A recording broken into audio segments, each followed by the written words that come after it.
Hello students, इसमें हम लोग देखते हैं कुछ स्पेशल केसेज। स्पेशल केसेज में कि अगर हम लोग ग्लास प्लेट को हटा दें और दूसरा कभी कन्वेक्स लेंस डाल देते हैं, कभी मिरर डाल देते हैं, कभी कनकेव लेंस डाल देते हैं, तब क्या होता है। ये हम लोग स्पेशल केस देखते हैं। ये स्पेशल केस कभी कभी इस पर न्यूमेरिकल आता है स्पेशल केस में। तो पहला स्पेशल केस देखते हैं कि जब यहाँ पे ग्लास प्लेट को हटा के कन्वेक्स लेंस डाल देता है। तो यहाँ पे कन्वेक्स लेंस, सपोज कीजिए कि एक कन्वेक्स लेंस ये हो गया और दूसरा कन्वेक्स लेंस ये हो जाएगा। ये वाला ग्लास प्लेट यहाँ था, नीचे हमने हटा दिया इसको, ग्लास प्लेट हटाए कन्वेक्स लेंस डाल दिया। अब यहाँ पे इसका सेंटर मान लेते हैं वो है, तो इसका जो रेडियस ऑफ कर्वेचर एक का ले लेते हैं हम लोग R1 और दूसरे का सेंटर सपोज कर लेते ये हो गया। दूसरे का रेडियस ऑफ कर्वेचर हम लोग ले लेते हैं यहाँ पे R2 हो गया। दो लेंस हो गया, दोनों का हम लोग अलग अलग ले लेते हैं। इक्वल हो जाए तो कोई बात नहीं, इक्वल कर देंगे, लेकिन हम लोग सेपरेट लेकर के यहाँ पे चलते। लेकिन रिंग जो बनती है वो कहाँ बनती है? रिंग तो बनती है इस मीडियम में, R1 R2 के बीच में यहाँ पे। तो ये जो रिंग बनती है, तो यहाँ पे हम लोग लेते हैं कि इसका ये डायमीटर हो गया रिंग का।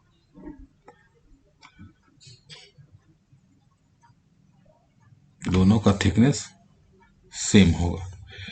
अब यहाँ पे ये वाला पार्ट था, इतना थिकनेस में बनता है, तो रिंग का जो डायमीटर होगा सेम होगा। दोनों के रिंग का डायमीटर कितना हो जाएगा? सेम होगा। और ये सेंटर था सपोज कीजिए, तो ये डॉट डॉट डॉट कर देते हम लोग यहाँ पे ये सेंटर। तो ये रिंग अगर nth रिंग है तो यहाँ पे रेडियस Rn होगा, तो इसका भी Rn कितना हो जाएगा? रेडियस Rn ही हो जाएगा। तो ये हम लोग देख लेते हैं Rn। अब यहाँ पे अगर पहले ग्लास प्लेट था, सपोज कि यहाँ पे ग्लास प्लेट था, ऐसे करके हम लोग मेजर करते। पहले कितना था यहाँ पे? ये ग्लास प्लेट था। अब ये जब ग्लास प्लेट था तो यहाँ पे हम लोग थिकनेस क्या लेते थे? यहाँ पे हम लोग लेते Tn करके लेते थे, तो इस ग्लास प्लेट से मेजर करते थे। अब यहाँ पे ऊपर वाले का थिकनेस हम लोग T1 ले लेते हैं और इसका थिकनेस ले लेते हैं T2 ले लेते हैं। ये T1 एंड T2, मतलब यहाँ पे लाइन हमने इमेज खींच दिया, तो टोटल जो थिकनेस यहाँ पर कितना हो जाएगा? ये T इक्वल टू जो आ जाएगा टोटल, इस साइड लिख देते हैं, ये T इक्वल टू आ जाएगा दोनों का T1 प्लस T2। मतलब यहाँ पे T equal to T1 plus T2। तो जो हम लोग पहले यहाँ पे T लेते थे फॉर्मूला में, वहां पे कितना लिखेंगे? T1 प्लस T2 हम लोग लिखेंगे। अब T1 T2 का कितना था थिकनेस जो हम लोग निकालते थे? ये वाला पार्ट यहाँ पे इसे थिकनेस निकालते थे T1 का, तो थिकनेस इक्वल टू कितना लेते हैं? यहाँ पे हम लोग लिख सकते हैं कि T इक्वल टू, ये रेडियस तो सेम होगा, R² होता था, यहाँ पे R²/2R। लेकिन यहाँ पे क्या है कि अब जो पहला लेंस है ऊपर वाले कन्वेक्स लेंस, उसका रेडियस ऑफ कर्वेचर कितना? R1, तो यहाँ पे लिखेंगे R1 प्लस, अब दूसरे का ये कितना होगा? ये रेडियस तो सेम होगा, न्यूटन रिंग का रेडियस सेम होगा, थिकनेस T1 होगा T2 होगा। तो ये कि टोटल थिकनेस हमने यहाँ पे लिखा। थिकनेस कहाँ से मेजर करते हैं? हमने जो पहले ग्लास प्लेट लाइन था वहीं से हम लोग उसी को इमेजिनरी लाइन को रेफरेंस मान के फाइंड आउट कर दे। तो यहाँ पे हो जाएगा 2R था, इसका रेडियस ऑफ कर्वेचर कितना हो जाएगा? यहाँ पे 2R2 आ जाएगा। तो उस T के प्लेस पे उसमें हम लोग क्या करेंगे? केवल ये वैल्यू पुट कर देंगे। अब यहाँ पे Tn करिए, क्योंकि हमारे पास जो फॉर्मूला था T वाला कितना हम लोग यूज करते थे? ये T इक्वल टू Rn²/2R। कब? जब ग्लास प्लेट होता था तब। अब ये वाला पार्ट आ गया, तो ये मेरे पास आ गया। अब इसको हम लोग यूज करते हैं, तो हम लोग डायरेक्ट अब यूज कर सकते हैं T वाले पार्ट में। तो डायमीटर अगर निकालना है, किसी में ब्राइट या डार्क में निकालना होगा, तो अगर सपोज कि हम लोग डायरेक्ट काहे निकाल लेते हैं यहाँ पे, तो ये डायमीटर कितना था? Dn² हमको निकालना था वहां पे। अब Dn² डायरेक्ट अगर निकालेंगे तो होगा, या तो फॉर्मूला में वैल्यू पुट करेंगे, तो पहले फॉर्मूला में वैल्यू पुट करके निकाल देते हैं, उसके बाद हम लोग डायरेक्ट भी कंपेयर करके दिखा देंगे।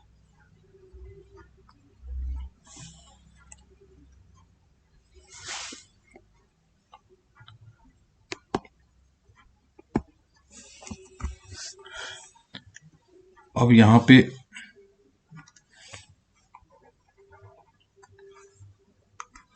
जो फॉर्मूला हम लोग यूज करते थे कि पाथ डिफरेंस इक्वल टू कितना लेते थे, हम लोग पाथ लेते थे अगर फॉर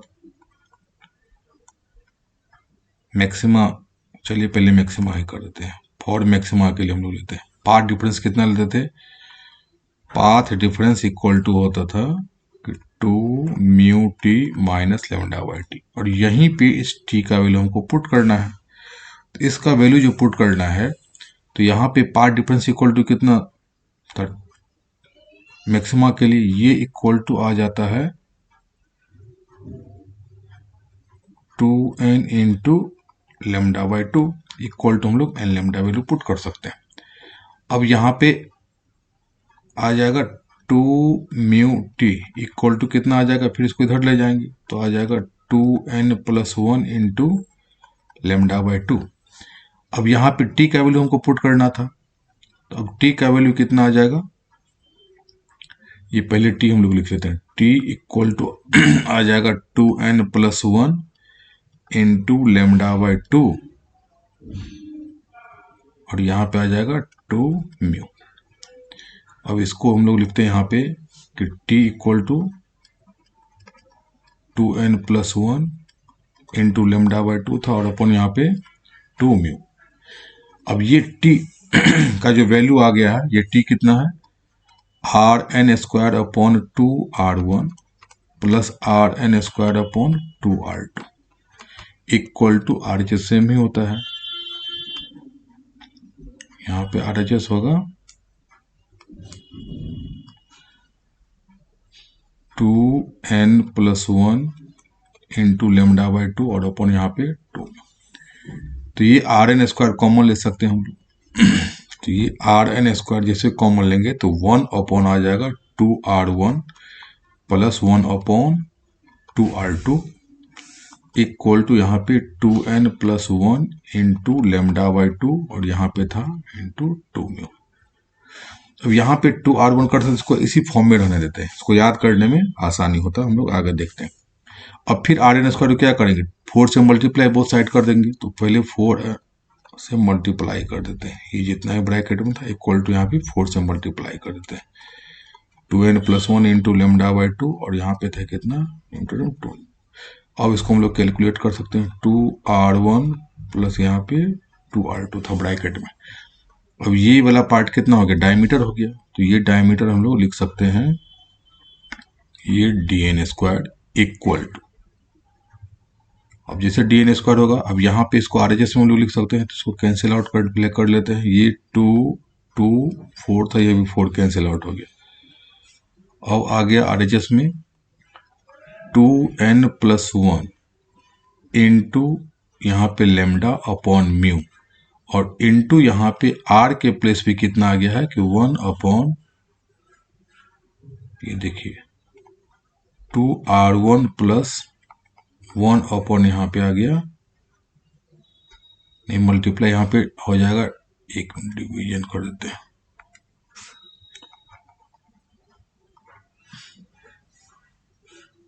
ये वाला पार्ट हम लोग इधर से लाएंगे इसको,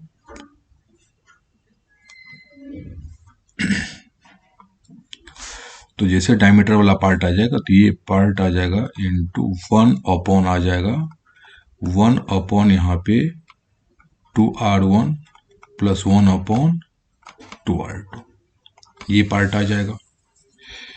फिर अगर हम लोग इसको यहाँ पे इसी तरह लिखेंगे 2 करके, तो 2 कॉमन ले सकते हैं, 2 कॉमन लेके कहाँ जाएगा, ये दोनों कॉमन लेंगे तो फिर न्यूमरेटर में आ जाएगा, तो यहाँ पे 2 टाइम्स हो जाएगा 2 इंटू 2n+1 इंटू लेमडा, और यहाँ पे था mu times into 1 upon r1 plus 1 upon r2। अगर इसको हम लोग लिखेंगे उस फॉर्म में तो आ जाएगा dn² equal to 4n+2 into lambda upon mu times यहाँ पे 1 upon r1 plus 1 upon r2। अब एक चीज ध्यान देने वाली बात है कि पहले का जो फॉर्म था वो कौन सा कॉम्पेयर था, तो ये इक्वल टू था dn² equal to 4n+2 into lambda r, अपन यहाँ पे म्यू था, तो इक्वल टू इस आर को हम लोग लिख सकते हैं 4n+2 into lambda upon mu, और इस आर को इंटू हम लोग यहाँ पे 1/r लिख सकते हैं। इसको 1/r को हम लोग ऐसे करके इस फॉर्म में लिख सकते हैं। ये जो फॉर्मूला है, ये वाला पार्ट, इस आर को हम लोग 1/ यहाँ पे r² था, ये r,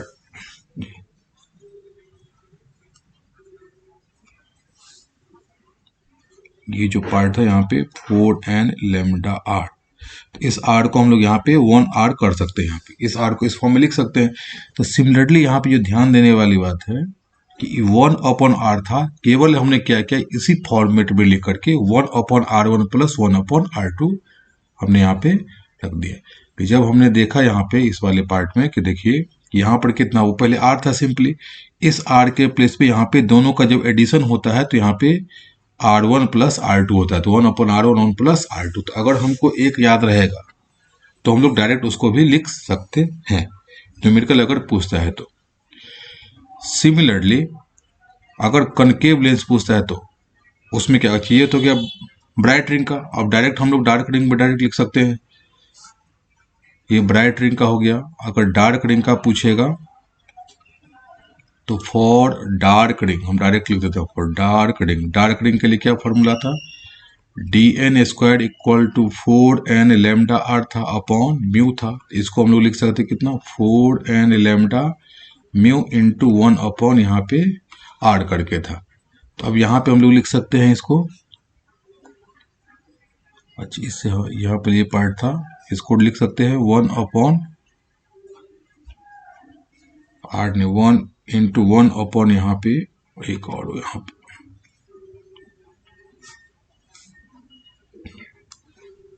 इसको हम लोग लिख सकते हैं इंटू 1/1r, ऐसे लिख सकते हैं।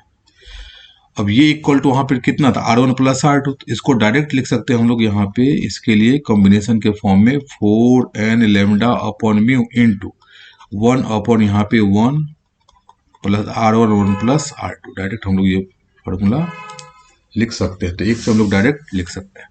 तो ये तो हो गया जब हमने ग्लास प्लेट को हटा करके रख दिया कन्वेक्स लेंस को ही।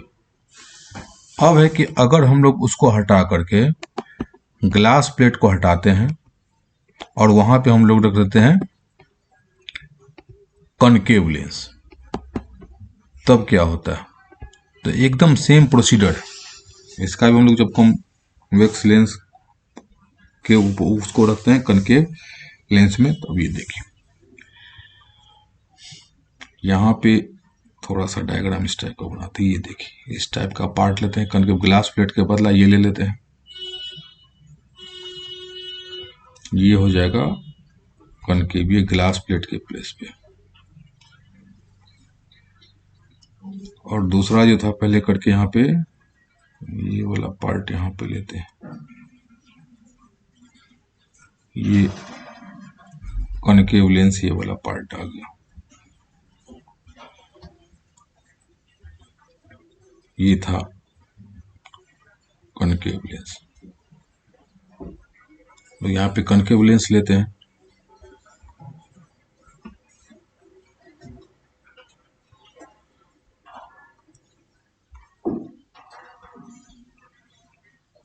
ये हो गया कनकेव। तो रिंग कहाँ बनती है, रिंग तो इस स्पेस में बनती है।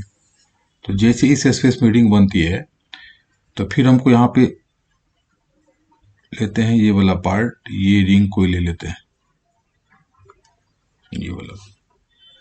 तो रिंग यहाँ पे सपोज करते कि रिंग यहाँ बनती है, कोई रिंग यहाँ पे ले लिया हमने, ये रिंग बनती है, ये रिंग का डायमीटर हो गया। अब ये सपोज के रिंग का ये सेंटर हो गया, जो यहाँ से कंसेंट्रिक है। तो ये रेडियस कितना हो गया, यहाँ पे Rn हो गया। तो किस स्पेस में बनता है, ये जो थिकनेस है, ये थिकनेस बनता है यहाँ से लेकर के ये वाला पार्ट यहाँ तक, इस वाले पार्ट में बनता है केवल, ये केवल इस पार्ट में यहाँ से लेकर के यहाँ तक बनता है, इस पार्ट में। ये देखिए इस वाले पार्ट में रिंग बनता है। तो हम लोग फिर क्या करते थे इसको, अब सेंटर ऑफ यहाँ पे एक का रेडियस ऑफ कर्वेचर, जैसे अगर यहाँ पे ये सेंटर हम लोग लेते हैं तो एक का रेडियस ऑफ कर्वेचर ये वाला लेते हैं, ये रेडियस ऑफ कर्वेचर, ये R2 लेते हैं। दूसरा इसका है कॉन्वेक्स लेंस का रेडियस ऑफ कर्वेचर, कि दोनों का सेंटर ये होगा, डिफरेंट साइज का यहाँ पे ये हो गया रेडियस कर्वेचर R1। तो जो एक कन्वेक्स लेंस का रेडियस कर्वेचर R1 लिए, दूसरे का R2 लिए। अब हम लोग ग्लास प्लेट किसको हटाया था, यहाँ पे ग्लास प्लेट को हटाया कन्वेक्स लेंस, तो यहाँ पे हम लोग फिर ग्लास प्लेट रख देते हैं, ये वाला ग्लास प्लेट, ये रेफरेंस पॉइंट के लिए हो जाएगा, ये हो गया ग्लास प्लेट। अब इस ग्लास प्लेट से हम लोग फिर मेजर करते हैं। तो इस ग्लास प्लेट से जो मेजर करते हैं, तो यहाँ पे जो कोई रिंग बनता है, तो इस रिंग का यहाँ से लेकर के यहाँ तक का डिस्टेंस एक लेते हैं, एक डिस्टेंस, ये डिस्टेंस हो गया। इस डिस्टेंस को हम लोग ले लेते हैं थिकनेस का T1 ले लेते हैं। दूसरा जो रेफरेंस पॉइंट है उसका थिकनेस यहाँ वाला पार्ट है, तो इसको हम लोग यहाँ पे ले लेते हैं, ये वाला पार्ट हो गया, ये वाला पार्ट यहाँ से लेकर के यहाँ, ये है ना ये वाला पार्ट, इसको हम लोग लेते हैं यहाँ से वाइट से ले लेते हैं।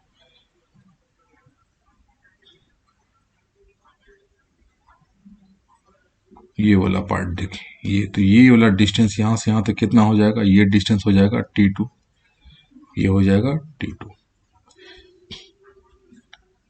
ये जो डिस्टेंस है ये वाला पार्ट हो गया T1, ये डिस्टेंस हो जाएगा यहाँ पे ये वाला डिस्टेंस T2। इसको चाहिए तो हम नोमेनक्लेचर कर देते हैं, समझने में और आसानी होगी।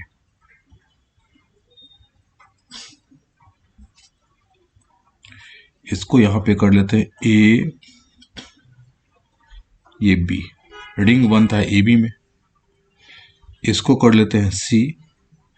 अब यहाँ जो डिस्टेंस है तो AB, यहाँ पे थिकनेस क्या हो जाएगा, AC इक्वल टू है T1,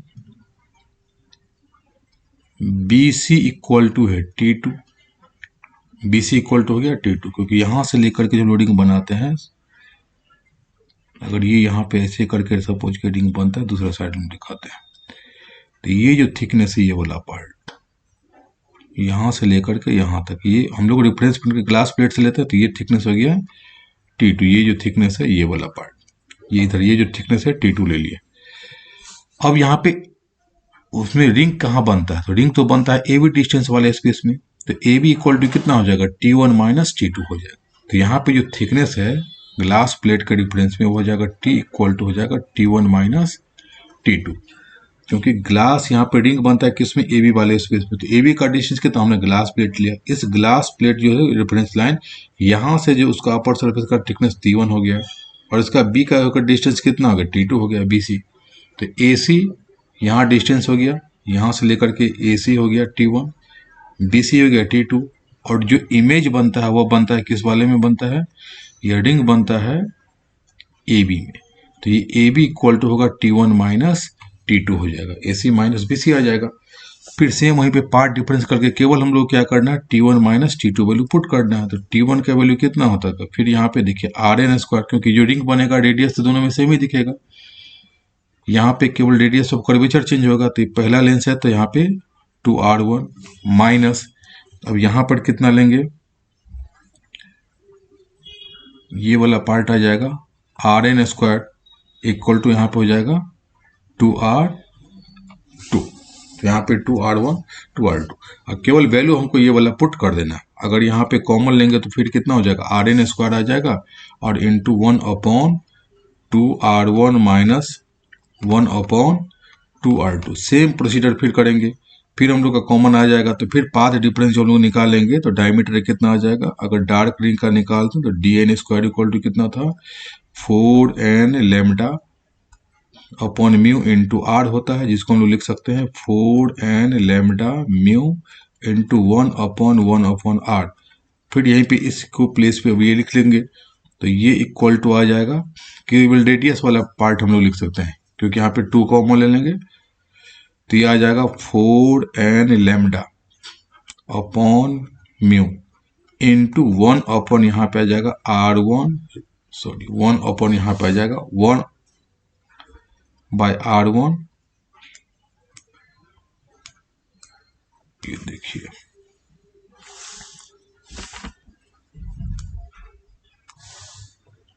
इसको हम लोग पढ़ लेते हैं 1 अपॉन R1 और -1 अपॉन R2। बस यहीं पे देखना है कि माइनस है तो यहाँ पे रेडियस को माइनस करना है, यहाँ पे T1 से T1 माइनस T2। अगर यहाँ पे ये वाला पार्ट माइनस है T1 माइनस T1 तो यहाँ पे 1 अपॉन R1 -1 अपॉन R2। अगर यहाँ पे प्लस था तो प्लस था, सेम प्रोसीजर। फिर इसी तरह हम लोग लिख सकते हैं, ये तो हो गया डार्क रिंग का, ये था डार्क रिंग का। फिर अगर ब्राइट का लिखना होगा तो ब्राइट का भी एकदम सेम प्रोसीजर हम लोग लिख सकते हैं। यहाँ पे DN², यहाँ पे ब्राइट कर देते हैं, कंफ्यूजन हो रहा है तो 4n, यहाँ पे माइनस या +2 होता है, माइनस या +2 लेते हैं यहाँ पे, into lambda upon mu, into यहाँ पे 1 अपॉन, यहाँ पे आ जाएगा 1 upon 1 minus R1, 1 upon R1 और 1 अपॉन R2। ये वाला फॉर्मूला एकदम केवल एक ही चेंजेस होता है ब्राइट एंड डार्क में। यहाँ पे 4n, यहाँ पे 4n है, यहाँ पे 4n +2 या -2 होता है। तो इस तरह से हम लोग लिख सकते हैं। न्यूमेरिकल में कभी पूछता है, कभी कभी डिराइव भी पूछ देता है, डेरिवेशन। तो हम लोग जब ग्लास प्लेट को हटाते हैं तब क्या होता है। एक और होता है कि यहाँ पे जब ग्लास प्लेट को हम लोग हटा करके रख देते हैं, उसमें मिरर रख देते हैं। अब यहाँ पे देखिए कि ग्लास प्लेट जब भी हम लोग देखते हैं कि ये वाला पार्ट होता है प्लेनो ग्लास प्लेट और ये वाला पार्ट था, तो इसमें क्या होता है कि रिफ्लेक्टेड सिस्टम, ट्रांसमिटेड सिस्टम, ये हो गया रिफ्लेक्टेड और यहाँ पे आकर के था ये ट्रांसमिटेड सिस्टम। तो एक दूसरे का कॉम्प्लीमेंट्री था, मतलब जो कलर यहाँ पे इसमें डार्क दिखता था वो यहाँ पे क्या दिखता था, ब्राइट दिखता है। इसका मतलब अगर व्हाइट लाइट यूज करते हैं तो यहाँ पे अगर 7 कलर्स में अगर 4 कलर्स इसमें दिखता है, सपोज कि जिसमें 4 कलर दिखता है और इसमें 3 कलर दिखता है, तो इसका मतलब फिल्टर्ड हो जाता है। यहाँ पे 4 आ गया, 3 इधर आ गया, 4 इधर आ गया। लेकिन जैसे हम लोग उसको यहाँ पे ग्लास प्लेट को यहाँ पे हटाते हैं, फिर यहाँ पे मिरर रख दिया हमने, ग्लास प्लेट को हटाइए, इसको हम लोग क्या करते हैं, मिरर रख देते हैं। इसको जैसे हम लोग मिरर रख दिए तो मिरर के बाद क्या होता है कि जो यहाँ पे कलर 4 कलर होता आता ही है, जो इधर ट्रांसमिट होता है वो भी अब ट्रांसमिट नहीं होगा, वो भी कहाँ चला जाएगा, इधर ही आ जाएगा। तो दोनों 4 + 3, फिर क्या होता है कि सब के सब कलर दिखने लगते हैं, तो फिर जनरल इल्यूमिनेशन होने लगता है। तो इसका मतलब हमको फिर कोई फ्रिंज नहीं मिलेगा, नो फ्रिंज, सब मिक्सअप हो जाएगा, तो हमको कोई फ्रिंज नहीं मिलता है। ये भी कभी कभी 2 मार्क्स से क्वेश्चन पूछे जाते हैं कि what will happen when glass plate is replaced by the plane mirror. ये क्वेश्चन हो गया। एक और कंडीशन है कि अगर यहाँ पे जो रिफ्लेक्टेड से हम लोग देखा था कि ट्रांसमिटेड सिस्टम और रिफ्लेक्टेड सिस्टम, यहाँ पे जो न्यूटन्स रिंग का सेंटर होता है, यहाँ पे अगर कोई रिंग बनता है न्यूटन्स रिंग, तो रिफ्लेक्टेड सिस्टम में ये जो सेंटर है यहाँ पे, इसका जो सेंटर बनता था वो डार्क दिखता है और इसमें क्या दिखता था, ब्राइट दिखता था ट्रांसमिटेड में। तो अगर ऐसा क्या कंडीशन से लगा सकते हैं कि हमको रिफ्लेक्टेड सिस्टम में ही ब्राइट दिखेगा, उसके लिए हम लोग क्या करते थे कि देखिए, अगर यहाँ पे 2 कंडीशंस है कि यहाँ पे हम लोग जो प्लेनो कॉन्वेक्स ग्लास लेते थे तो क्या करते थे, यहाँ पे ये केवल म्यू लेते थे मीडियम का। अब यहाँ पे μ1 ग्लास प्लेट का लेते हैं, ये μ2 लेते हैं, ये μ3 लेते हैं। 3 कंडीशन है। अगर पहला कंडीशन है कि अगर μ1 ग्रेटर देन हो μ2 से, μ2 ग्रेटर देन μ3 से होता है, तब क्या होगा। तो पहला अगर μ1 ग्रेटर देन μ2 से होता है, μ1 ग्रेटर देन μ2 से, तो जब भी कोई लाइट आता है तो μ1 डेंसर मीडियम, μ2 रेयर मीडियम, तो जब डेंसर से रिफ्लेक्ट होता है रेयर मीडियम से, तो कोई एडिशनल पाथ चेंज नहीं होता है। फिर अब μ2 μ3 में आते हैं, जब μ2 से आता है और μ3 से आकर यहाँ पे रिफ्लेक्ट होता है, तो फिर ये μ2 क्या था, μ3 डेंसर मीडियम, μ3 रेयर मीडियम, फिर डेंसर से आता है और रेयर मीडियम से रिफ्लेक्ट होता है, तो कोई एडिशनल पाथ चेंज नहीं होता है। तो जो मेरा मैकेनिज्म था वो पाथ डिफरेंस इक्वल टू केवल 2μt ही होता है। ये तो λ/2 हम लोग की एडिशन करते थे जब चेंज होता था, उसके कारण तो ये बल्ब मेरे पास आ गया, ये पाथ डिफरेंस 2 म्यू टी आ गया, और ये जो पाथ डिफरेंस 2 म्यू टी आएगा ये जस्ट लाइक ट्रांसमिटेड जैसा होगा। तब यहाँ पे अगर t इक्वल टू 0 करेंगे तो पाथ डिफरेंस इक्वल टू 0 होगा, जो कि कंडीशन ऑफ मैक्सिमा का है, तो ये मैक्सिमा बनेगा। तो ये कंडीशंस हो गया। दूसरा कंडीशंस है कि अगर ये इंक्रीजिंग ऑर्डर में हो, μ1 ग्रेटर देन μ2, ये तो देखिए अब यहाँ पे इंक्रीजिंग ऑर्डर लिखते हैं